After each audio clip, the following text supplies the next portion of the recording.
Baka may magalit na naman sa akin na ano ha, pinagkakakitaan mo na naman yung mga kapwa Pilipino natin. Ito nasa balita to ha, saka i-clear ko lang yung mga inaano ko naman, tinatakel ko naman ng yung mga nangyayari dito sa mga kapwa natin, mga kababayan natin.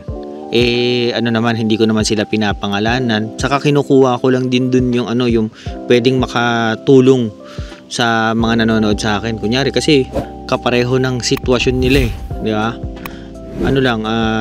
Sinasabi ko yung mga good side saka yung bad side ng ginawa ng mga kababayan natin, kaya nakikikwento ko lang din sa inyo yung mga ganyang kwento, yung mga marites natin. Kasi merong isang comment sa akin sa isang video na pinagkakakitaan ko pa raw na masyado raw akong harsh sa wala naman ako sinabing harsh dun sinabi ko nga dun sa huli kong video na pwede pa nilang pamarisan yung yung ginawa ng pamilya na yun